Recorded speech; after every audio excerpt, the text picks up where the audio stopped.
Akoti mi okpo no we ma do gbajito akolo wen do Royal TV Benezi gbeto yera gbe ponto. Mi don do mi le do vo bo de ke to mi do vo ro mi le kuche do yera gbe pinpo. Bo kana so to gbe na yeme de so vo do to mi town de Poti Gongo hodo Poti Gongo Royal News FM. Mi don do mi osule bo do mi no mi kudo o todo me bo kudo plon yizon no wa mi to le me. Bete tenigbe azan konu kwa wego ko jisun ko ifo konu kunu bugo de me midedon mi ma oyoro zmale nu wiwa toho ino wa telo jijama dandan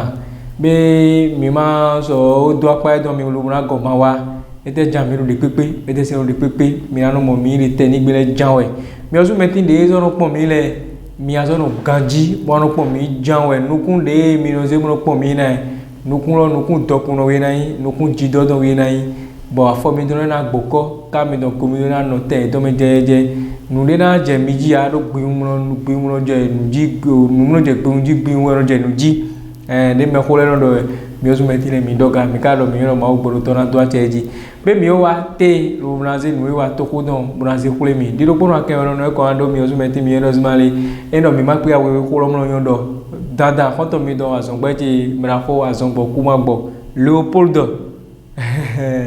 ele fio bi fe ya peto I toko zimele I balance peto amana dondo ya mechi Royal TV Benin dans les mi kudo te siaza ne asan kono kwa weto ko jisu ko fo kono kono potolo don 2000 ma be sevra lo ganjia mina so be ganji o sevra na sevra da gbe ado poropo mi don kre ile mi la wati odo mo no bi mi don pe bi asan bo ko ma bo diwe mi o so wa de te ide mi lo pon mi gbon mi ri bona bono pon mi le mi de gbe mi do se mi anan do kan me sin ko sin da gbe bo apo ma na pe mi mo ma na chiko ami dai bo mi fo mi na no wa mi ma ka so jo o hodo Poti Gongo Royal New FM ma chodowe mi no do to wo su kame game mejele eya mi o so wa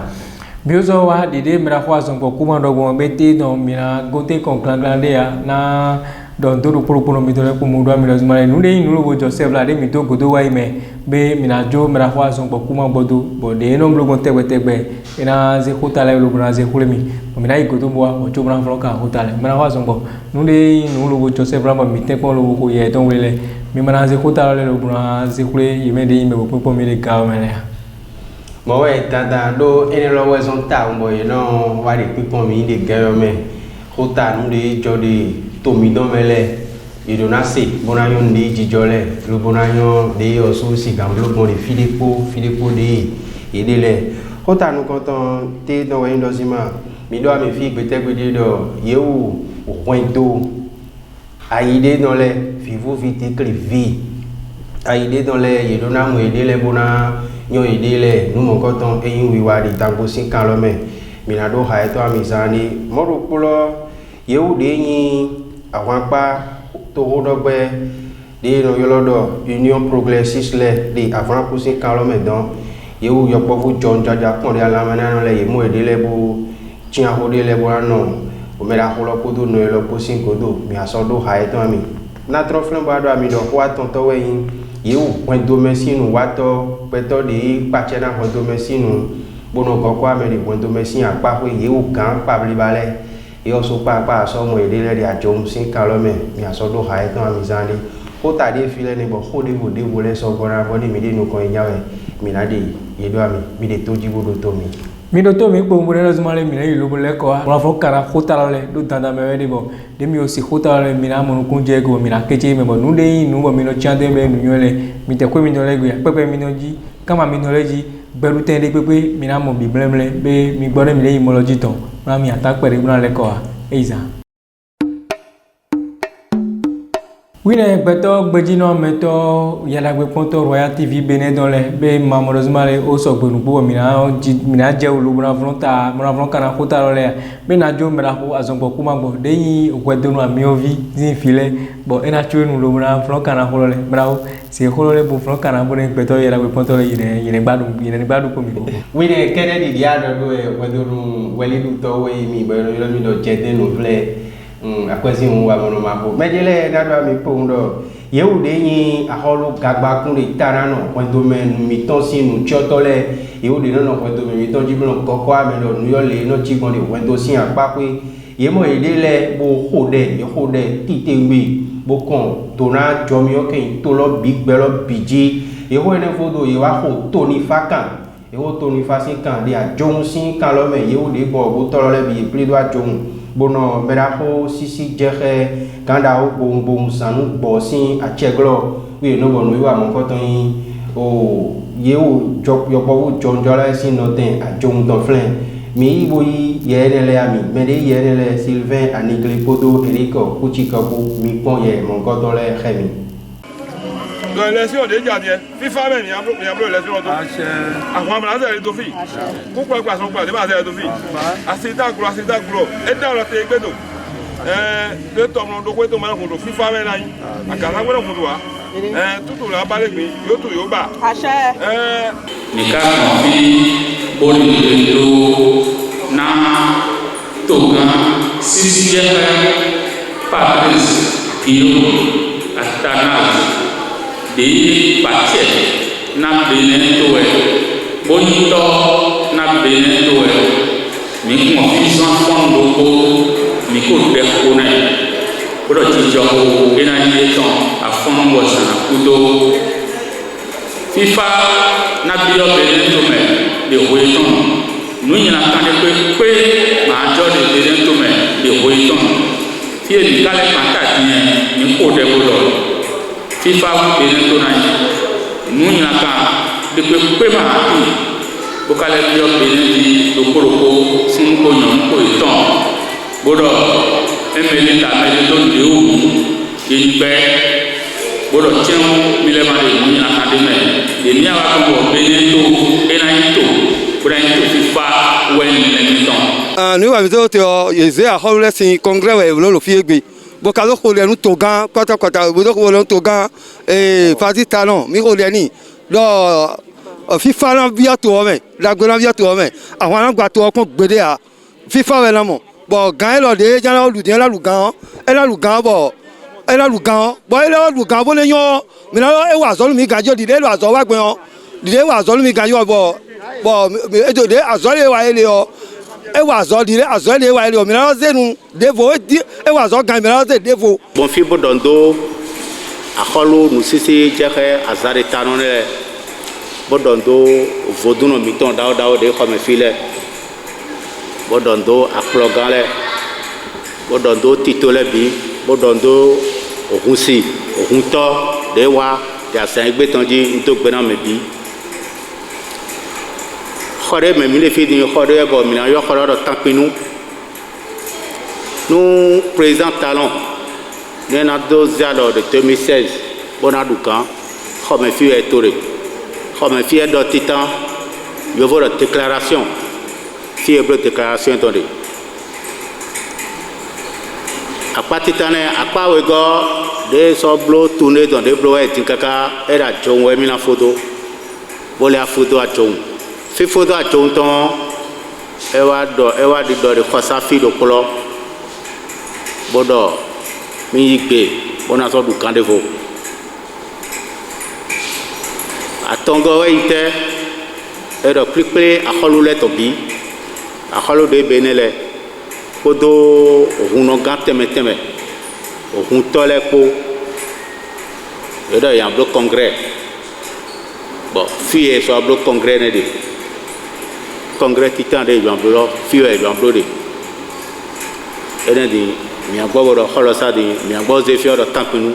oui betile mia ton fin ba do mi do yewu de yin vivo viti clivi a holo kwento akota renu a holo we meton aide ye mo ide le boyo ide le sosi poyo si boyo po me po di dango sin kan lo me pataki akunji beson asan toni de wa yi kaka je so nu de jo mata ehun ni am mo flen pe ni be awon ni jewe ewu gan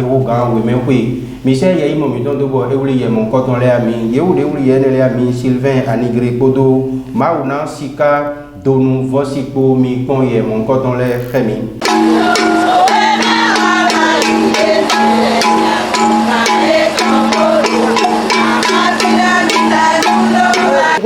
ho mewe pin bakaise owe nu ho mewe pin mi togbo aide to khotorofi o mewe do bakaise owe me holu kwinu ho mewe do bakaise e ma iwe mi ton sinde mi jo bose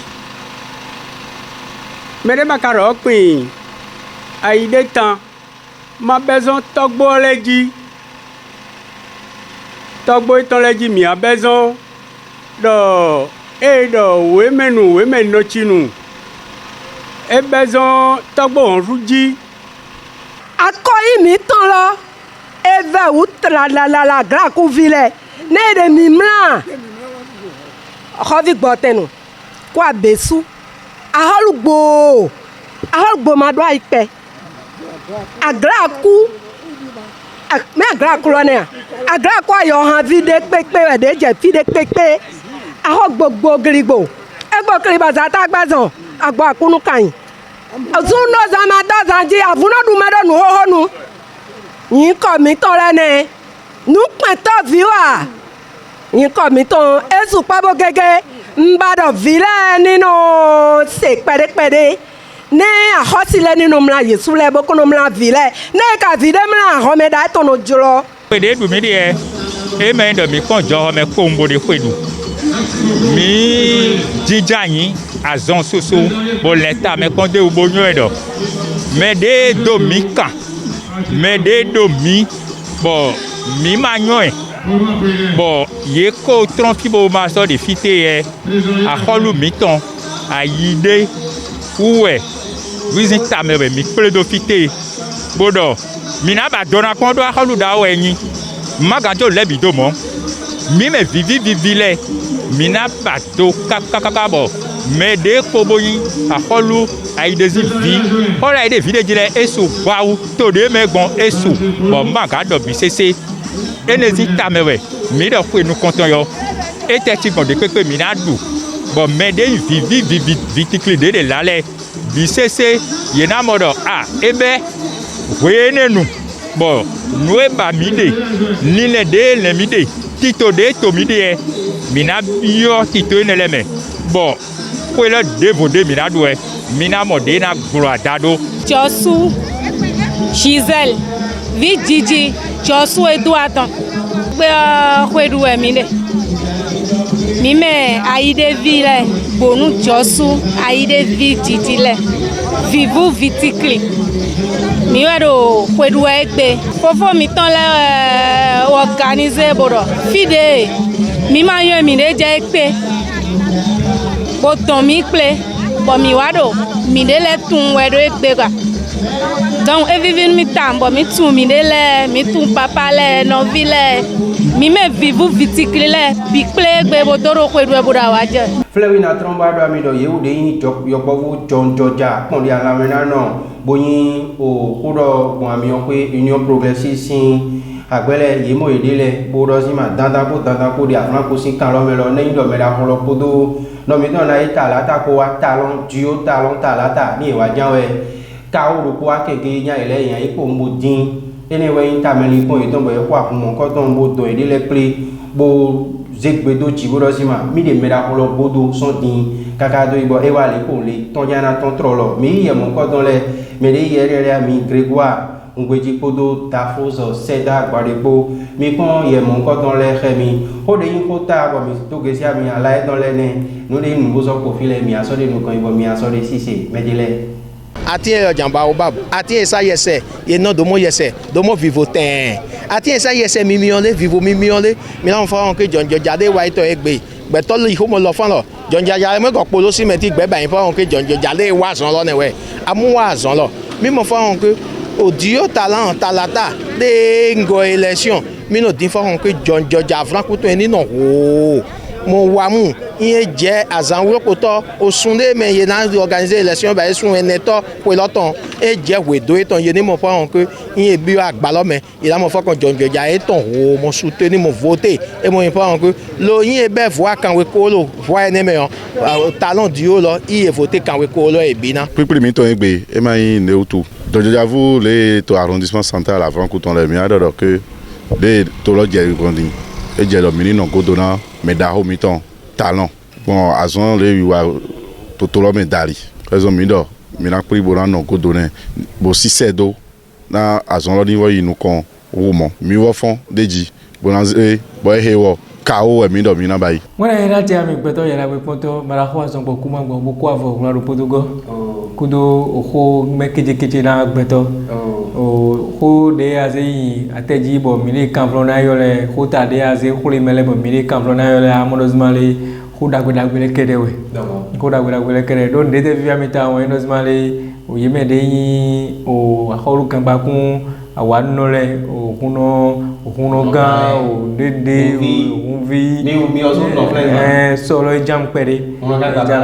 de ro kuno kenya mado ko mele me ga mamo mi dire mado mele bo so sedo de ro kuno kenya we kuno ga pagbara de pelo bi papata me aholu ko to ya mado agbago ga ya agbago ga de nduro le peto tori veto ke don lewe wo so mo ma se mere do de so ye ka yoro mi de New York New York bon il wa fun wede de ton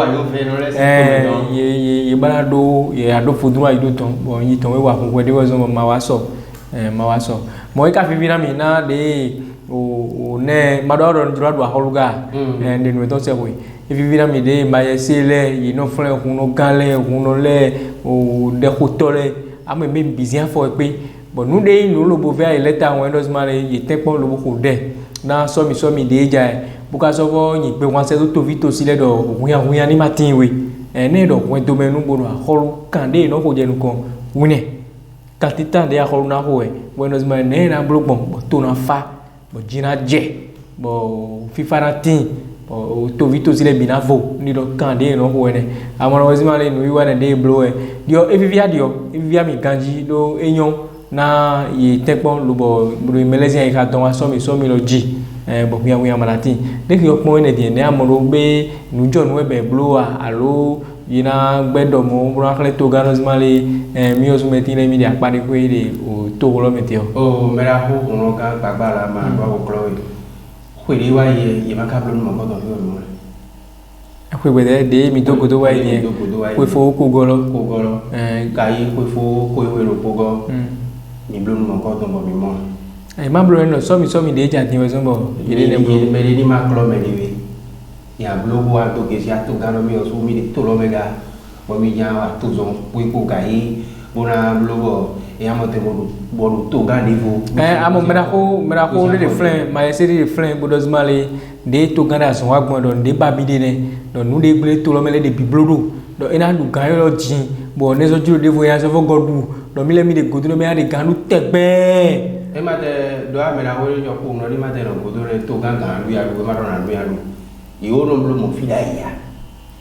kai ni so mi jadi wa so go ali godu le tegbe go ni do bi ya ga lu pon eyan te ganu po won su de te do ho de so pon ka mo do smare o sende to de me mi de to e bodo se ma bo de se no de kanu trulu din e so aje so be di o ye do smare ni ayin to gan wa du titan bodo awego a fo gan to ko fo re e fo me wi do smare e adu yo din bo de odu e wa din e era so du devo bo so jira so du be adu ami tegbe lo aso de wa de le yon de to so ni ma do mo ya ko lo ma yo wo so yin uno gambo di digabo ne ndo ko di tin re na cambio o mero grupo eri o tutu iwe tonji lo wa so de fidi ina mero ba kon mero grupo eri ato ten de mesi ga no ko ko ma ko e wizika ko eri ma ndo sima ile ni wa mi ni wo e yo adio awo ko de we ko lo bute wa no ta mo mo ite so a to na kamio kini gwedo ite so mo lo wa jonje ka blori do amoro so male ko de to ga si je ke bra parti ta no de friend ni de be o so mi si kan ko de tita de jo chu be du gan yo lo ajo ye kende bo se alo to jiro mi na dukan amoma bo awe go de aso de zi kan wo so de fi ni amo de be gbeji so le wa yi bo de to kon ala me gbon ajo ye so wa do male din e jiro mi din lo bo mi na so bo yi din ama wo so bo ye me de yi o to vi to si ajo no le okun no le o ba ye se le pataki mera aussi je mera ko to kon la gan sanu gbo e vivine malheureusement nous yo de jo de to kon la mi don me mi do na tenpon lo na ko fifa kan na to lo de mo na pa ni ko yo zukere mera o sanu gbo tenje tenpon ne no wi jan tenje tenpon do we yi pe kwa se to yi me de ma ye se bu ka zo kun lo malheureusement le mu to me ya chere ama mi e do a che chere no mi do me de mi ka do che jan o che magbe ndo do mera ko sisi je khe sanu gbo so tra la do mo yo ka sin ko pe vi do kan da ho e de flete ni do ho lo ti tembe de ajo sin kan lo me ni gozo mi no lo sanu gbo me ni o yo mera ko mi to ho lo mi de e ha cha mi ku che do to kan yo ko do to zon do ne ndo si ma to ma fa o to vile ma mo agbo we mi o su ma na mo agbo de ga yin dawo mi si de de amo na do mi ku ndo de mi no afon ran ko yo ni ma de ilo mi o su hun mi no fon mo lo ho ni tu yi ma so ja so mi lo gbe mi no fon mo lo ho e ba ndo so mi zan na pe we bo ya ilo mi bo mi a ho zo bo wa de ma ilo mi jo mi o so pa ma ja ba mi le bo mo do mi ra ho ni jo mi lo si ma mi ho de to lo ji a ai ilo fon mo lo ho de ndo mo po e mi no fon mo ho de ni a do de ma lo ho de ya we mi no ko ba ma yo jo ti ye do na se do te bu na khale to ga rozmali mi de godo de ma abe mi ano fon ko ko mi no ko de ma no ma yin jojo amo ko ri wa ida ele abe de mi block ni ja ko ya mi ano ba ai me intentare so mi de ko nya so ja ko ma so mi de ko la ja ko mi le mi ano mi ja ja ko mi ya wa so ni wa mi de lo me azo mi to en rozmali so mi de ja die de ko le àwọn tronco mi wo be ko ya na tin wo so de bi we a ko ni ko ma ni àwọn ni tron ben demande a un tron ni ndo ko ma ni àwọn tron mi ko de o mi ma ko de o so mi go de ano ni ano me de mi na so ko so mi ma ano de ano di ano ni wi nya no to bi de so mi am le do si ma ko di àwọn so mi ya ni ado mi de dio amo no flenso ya no ga ba la no flenso ya uno ko to le ka ni ado mi de e ma ndo ni be na no chapa chu mi ano gla ka pana do si ma mi ja de kwa mi fon mi o so papa mi le ti to le mi ano mo ko de ma do mo me de si ndi be hosu do ko mo ba do de mi no friend bo ble le ka ga ma do mo ni bi ma de mi je ko je be mi je ke bo be mi na ro do yi me de majesté bo ka yi huno teme bo no nu wa so don ne kombo blue de friend ne mi don to mi no mi ne kuche di de mi na ko aso bo kuma bo dogbon ne no zimale mi pon ka be blue jire de hun mi no tempo bo so no kule mi de mi kule gbon yo me so mi je na ja ocho mi na kule lo na ko fifa kan yo ni ko dai we yo nya de je awan bo ka ko so edora ko so do lai ho me awan won we no ko so adora ko so do lai ho mu na kule awan zonli ko cho ba kwana wa me no be de so mi ja din e wi mi na fo mu na de afa do o fifa na tin to ga o de aso wa so pe aton ni gbon de aso no de yon mo mi o su me ti mi do na de di do ho mi na no kule mi de one do di de adogbon ne me no man de so mi ja din e wi me na fo ma kun ho ma je ho kun ji eyan yo lo abo de me lo we de mi le mi do ami mi do ami de mi modo wi mi do mi soke mi mizia ma do mi ponu kuma mi soke mi de mi modo wi mi do de na nyo bo nyolo wi do ami ma ponu kuma mi soke mi do le bi de mi si mi ma ponu mi do ko so bo wa de o ma to mi do bi mi ga ya de do no bo nyolo we nya mi ado de do no bo nyolo when de jore akunji so do aholuta kenu aide ton we me ko lo aide me ra ko no fondi ya ko se do ma le ko le 1800 de bon we wa bo o de ka fon lo ga de me no apre bo wa be wa ne ya mo do aide de bo lo a ko lo ko de mi go de ma yi mo no pon mo zo ko lo jipo mo no zere fa no tema no te fa bo farande me bo yina de su bura lo ne tan ni mi de de we adu a ko lo ni le akwa ma siwe gouvernance wo bo me dia na yon débat de to dai ko ko you know ze clé jona holu ben on de clé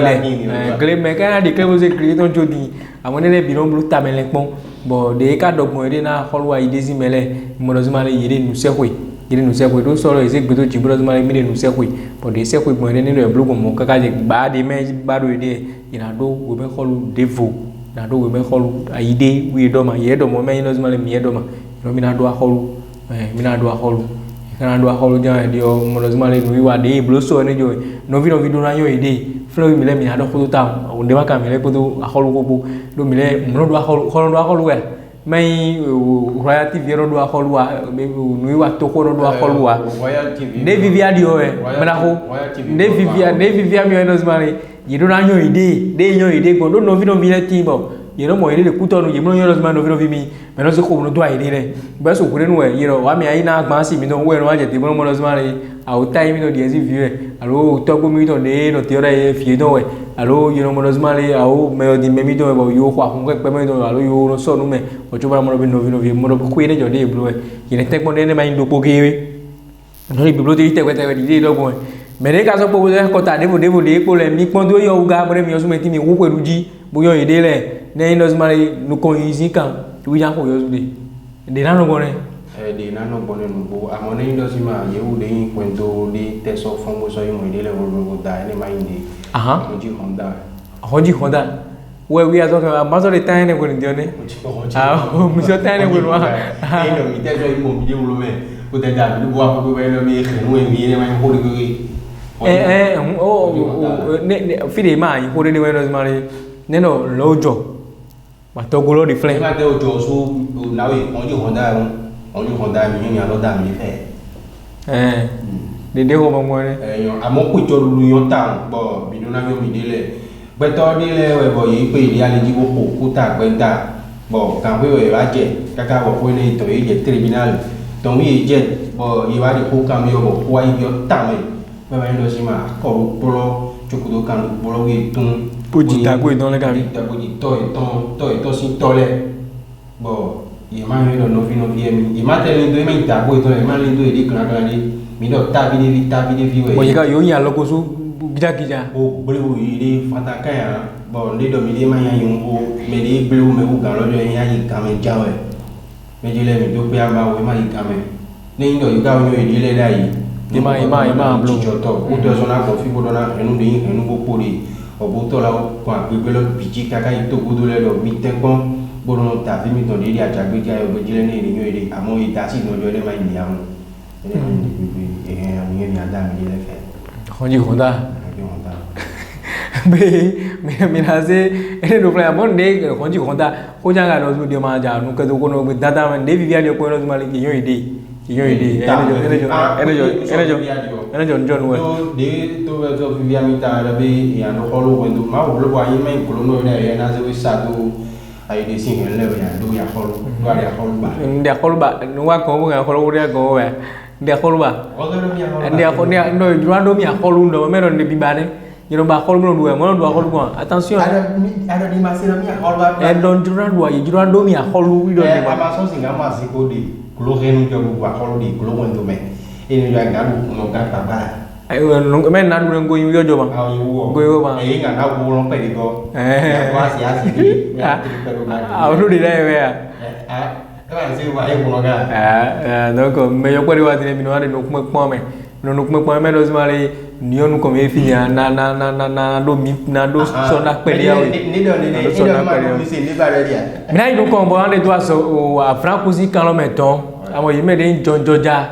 bon là maintenant nó đây bồi bỏ cái mà đã khu hoàng vơi bla ama hoàng vơi bla beto de boyi beto bron penu kundo to gan de different yen to gan to no je to jika ka bo nu to wi wale bi papata de na blo to gan no kanji bo era de kandu bo fifa na tina ga zipo no lo wizi kanya go no kiko wozo beto yo po jo ja pon la mena no le bodo zmale di be de o ne pasati mele wi do na pataki do wi mela o ta pasati mele elo zmale ye do na tekpon bo ye mele zo ko pe zo jibo to gan mi be po godo le mo be po godo ne ba yo kao ene bi ne zi kanya ko mele de huno le no de do ko o kao c'est bon et viviario yo cao som để cho cao nous de Yolanda mi chen de ni apasati sin pondole apasati ma jori ku di wayo o mi henda ibo wayo de mi nkaka ba le fifo apasati o jobren ma apasati de to gan wa flen bonya apasati o apasati o tin abo ma do ka o le ku di wayo ni so mi wa ni ka o ze ma fu e ma lo hore ne o to vile we no to gan kama em ai ni mi do ka o bolo me do to gan kan em ma ka fe no ni mi yo po wa kon la me mi bo mi ko sin la ya mi ni plibo no to gan go do we no to gan kan bi na so mi bona se to gan so pa to gan me na so to gan to de go ma ka me mo e me de go ya so mi do ka o mi ma do ka o dio ma gbe wo ri ami amo em ai ko nu gaja e o ja we sin gidi yo le da no ku ri to me mi yo bo cho yo ya ni choga chugo mi no le mi si de mi va flen gudu si di le ni ja ni mo e do so le mi flen ni mo ken o li do ken me a me so le flen fe bo de mi va flen mi yo lo bi mi ma va flen to li do o pasa ki udu changi de na mai we ni mi don bo ni e ma changi lo ba le mi yo mi aka mi don ba do lo ba so bo ku ma ku gbe awe amoro gan de me de feeding bo so mi ja ya de yo gan no gle wenu yo clip wenu we bo ye ra clip ko ire friend ma ana ma ni no clip mere ma ti mere apa do we de so mi ja de ana be ni do e ko gan ya ko yo kan ko se do àwọn ni do ye ja jo jira so mi no muri de yo campagne to gan ka ko se do o da me yo le ye de ba so mi kan ko se do to ni pe no ko so lo e kan ko se do de mo re nu e ye ma ye o da fa ni bo yo lo be wi jo ja de te bu de kan ho amoro no ko nu wa de ba je ko ya kan ko se do yi no gle wenu gle po ede ma ede gle po mo na jinu wizin kan wo ede ma ene ma no zmale do bi mo no yi mi de to kan godo bi mo no zmale mi de kan godo ni ye gle po mi bo ga le ti mi do bo ni sien ni ma yi mo do mi ajiji ma e ale ti ma te awon mo o to kan de friend yen o gbe no zmale akwese bo zan fun ya ne lejo ma ti ma ti mi do ka o kwa o mi do ko kwa o ma do nu kun de jo grand de we black betori kai we yo me tam wo wana black we don ti ena de akweto yi ende azo mo rozmale to gaziansi ano da ko sisi je ne afranco zi view be no viele mi dava gandi mi le mi dava di o ma dava ri no viele amo to ganablo do no asi to ganablo do me le amlo to do so mi ja no dava si no viele le kudo ma bere bo ene mi anu no ta no de to lo do bo na wa ma bo we ni ya dava me no to gan si so wo no na chu ya dava ri me na do wa ya le amu iro clip wenu la grijo do ima mo tenge pepere we wande na do beto support mo tan le me no ko kaka mo ko mo kwa igba beto ti mo ko moto de me beto ti mo ko keke de me amaka ya o je di do jiro clip do di do me wenu we ana ko to do ima bana ko to do ena chi ami alo mi to di mi kuche kao ason de to gan wa de iblo to lo do ne mi de ko ma no kao zu ne kao no na ho ne kao do amo mi kuche ne su de nyai awata ko da no ko be de kene ni ina no ji be ene ji we mi na no lo na klita na o home keje de ko ta wa mizero o de ko ta wa mize ko le mi bo gba je mele mi na zete no lo flen bona do mi ko no ma nu de nu bo jijo to ko lo mele ngoro do mi le titon mi ka ton mi no mo nu ja mi no mo nu ye yo mi apon re mi na pon ye yo jo ke mi bo ko de godo na le mi na ke nu na do pon aso pon ye de wa ye de ama friend Pagala kita kan bala le aha e men di kan jo tu ama udah ada mudah nyak ko no do itu ko ya goro ko to yenu mau mana di em ba te na wa ya goro ko me de no yenu ye em ma wa me ko ngene so mejele ina ti ami mi ku to yera gbe pipon mi ma mo ti o gba ne pe ti o gba ka ne ya mo yo di ma amo ma ne mo to no do goes man does ma fi de mi ne ma fi na fo awo ya awo ngo takiti kon ko to o ri ali ma o me ole mo yo mi gbone mi ne do ko jo ko na mi ne ajo bi no wa be ko kana wa ti o pa si ajo wa hi me kole pato Jesu lu kole jen pa fi o bo Joseph pa kole bo me bi de kunna ajo gbete kaze ye yo de mi abedi be no smale mi le mina wa jo kre maro mi amlo janda lito mi maro mi amlo kamodo alito o chi ogba wi ro blo to kan lito chere de bo e wa wo ajo donu e wa wo nu vom vom bo e wa wo bonbon be you know te ko come frede de he ne je te konti you don't blow di you don't blow di bo you know ba ho you know ba vitri ho ni na bo e no di kene gbe no so na ho bien be ko gare mo no tu chi ogba di bo to di chi ogba depe le kere bo no tu di bo do bo ni ko ba je fre le kuku ajuro we ama wi dawo ya de mo bo be awa do ma lo chi ogbo nya yo kwa de e ho e lo fo wa be ko gare le dai ko wen de mi de me hole wen ku no ku hwe we be no ase won to kole pato lo ti ma le ne ka chi ogba te di chi ogba ni ajo da ko wa wuzu e wa le so fen da bo yoro teke alito yoro teke ya be kale fu ye me de yi kole pato bo ngble ne de te ile ro ko egbe to ni ku mi asan adon mi asan zi ka ho mi mi asan mi de le ejo de bro mi de le mi asan o wa bo me ra ko sisi je e ma sorry psychology fun ba won e ka do seri de to kon la gan ko wa pro mi seri de do e wa zo ene bo join de be go de be mo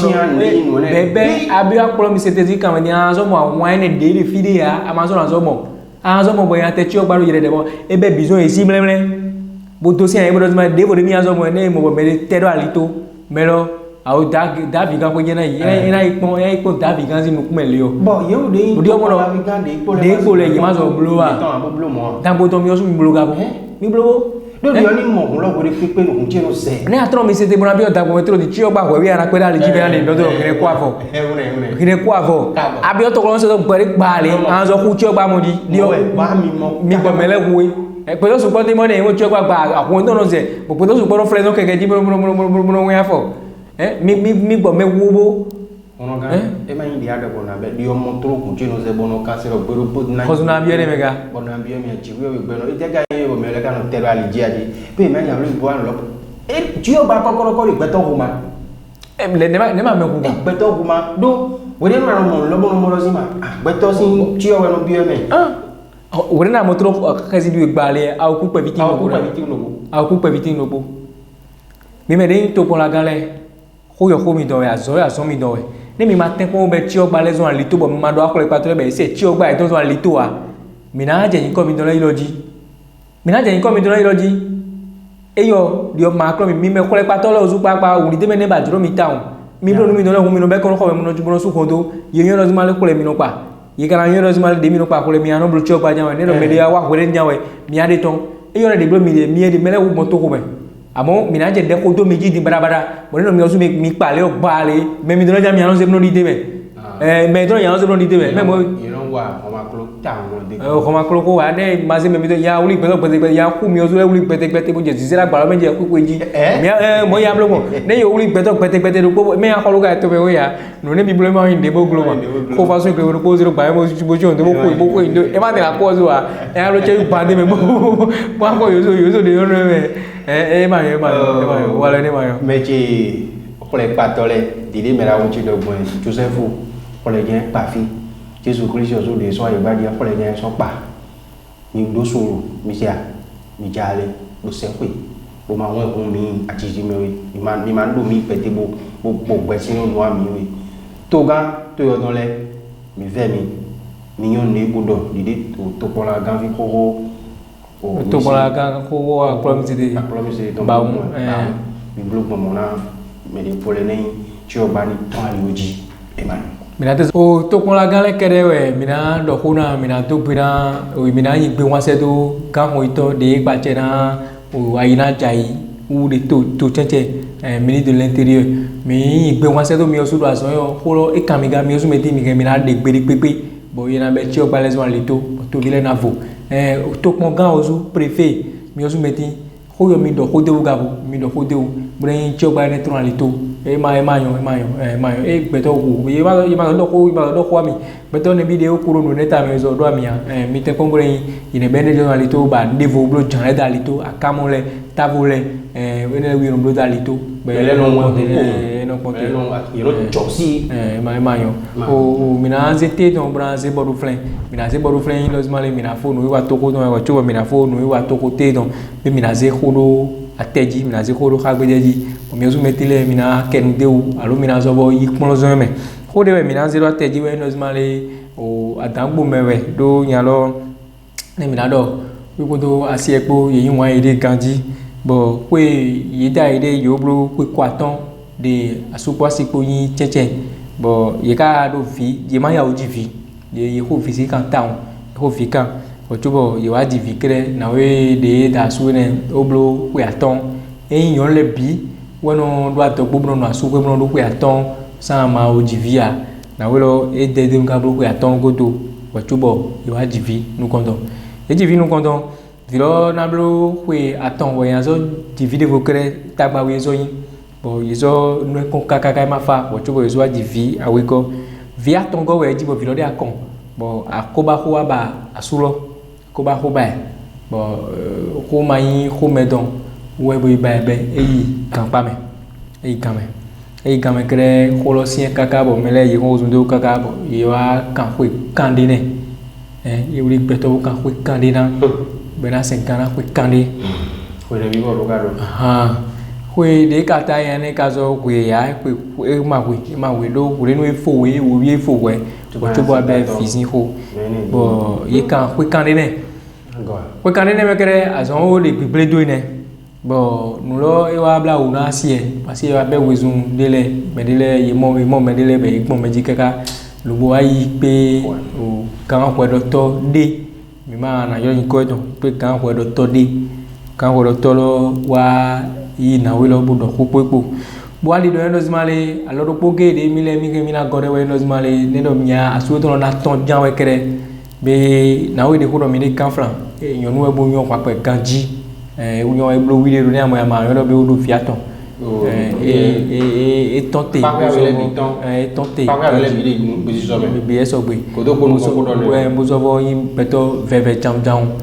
pode kan we do to de ko do de mo e mi kotan brozmane no mi ade go alo de pepe ne ba so na ton je kre be ena de ke bona joto no mi ena joto no mi na du to ne e do mi na du to ne do ne mi du to no pore kre mi na de ko ro pozon o kwe aso no me mi zo du do pore kre bono gba ko se mi du to no po mi na de ko ro pozon aso ni ogigome kaka bo ko lo na ko bi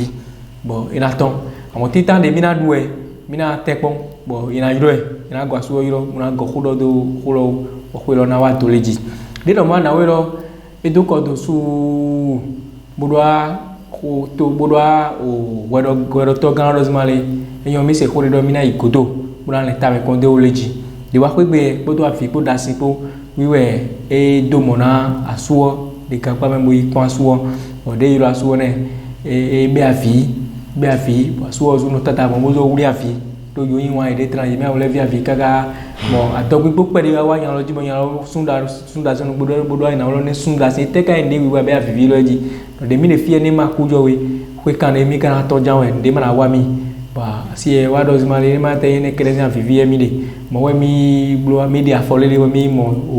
o ko do to gande ko to gande do mi do zimale do mi na ho kan be na ton be fi yan lo ji bodo po mi na ton je ko ji di bo e wa do e mai ene kere mo ro mi na du to no mi leji do mi na du to no mi to ne mi du to no kere mi no de ko lopo awon je ni no de ma bo nyalo to ta ka bo zi mu da ba khena pro te acha te imo do mi le to de mi le bu le mu yo zuma le mi be to mi na we ani wiwe ina wa no ne aji bo nyalo wa gbo do ne mi na blogbon be mi na yi bo ina yi asimi to na yi bu na yi ze donu jo bo mina ton je gbangba de bona je no mi don bona gra je no mi no mo je lulu jia alo hena ke lo ru fle je o mi mi wa ton kwere mo mina wa duwa o na we lo so wa kan be wi do o a fore de mina de o ple wa zia fo we ya alo o me hule kan zia fo kolo ewa da toli buda nya bibo ble bo mi do mi na se ja a telo ji mi se ja ka gbe ji bo ne me de mo ai ka de te o nya kere be yina na bo ni no o me a wi ne le to ni lo kote don lo wi ne mraho ne amoro o di wena do a ni do je ni do beto yera pe kontole ni do eyo do ya apomo ko konseli ko lo se kun do aga de de zo afrin ko de oblo chubo ajivi ye ezo inde bobla white town be ko lo mina jodo na yeme ye kontole ko ya kel do lo na do ina fo no wi wate don bo mina do gbe na opono magbegbe na pono zo wa to lopa de yin o mera ko brigadier soigbe zon commissariat o a tanto paton mera ko mi don do mi ku che boku na boku do wan ina me bona do gbe na renfort di filet zon aux États-Unis don pataki dada leya ye ka wi se do mi don do mi ma anoye dagbe mi ku na o bo ku che ne popo welo zimale mina son na nuiwa toko mina son na mi dada don yoro mi da wu mon ko don wuli mi son wa mi ya wuli ma ya wuli ya wuli no mi son wa so ta kaga ya fo pa mo be mina do gbe na delphine zo dada delphine ko fo fiji nya zo ina tia mi ku na o azonbo beto dia lo don frere an do gbe mi na fo nuiwa te do mi ado ndo na jino ma ti do ngbeji do ni ku che do me pe po ye ipo bo so ku che do pe do ami mo ma o wi stand tanjinu fito ile vile lo so Britney la lumière mi do ndo ile o so pa janvier mana o ya Justin Kojo le wa va ko di tole ni do ndo yo so pa mo ma o peta fa ko di camera nko yi ma so o peta to bi no bi we medon na do ndo me awede le o Jean-Claude Bill Dansou et do pepe no eton le so e yin wana no yo no komboro eno dogbe awe ta e yo mi bete yo nya ga to lo ga fi te to ga ya di ono tango bi ji pa e nya amo ndo ndo ya mi alo se pene bono mojo mo nya ji lo wezo yo no ga gbala mo no vie de bo so ri pelu te yo lo do eloge asayon ti do ma bravo wo ko tin vi ji fi we yo so re pepe no eton ti na gbo ye kan ton do ndo ye o de du pepe no eton so le bo so lu le te le do taragbe na yin do poropo itotan be taragbe na mi me de no pon mi de Royal TV jile mi don do poropo no mi de wura mi don wi wa te to ko don mi mana zo kan de ro mo le mi na se bora iflen bra do mi do e je te ni gbede ja mi na pete kon o de po le na fron kana e na ti mi ku do yera gbe mi pon azongo te no ne no ni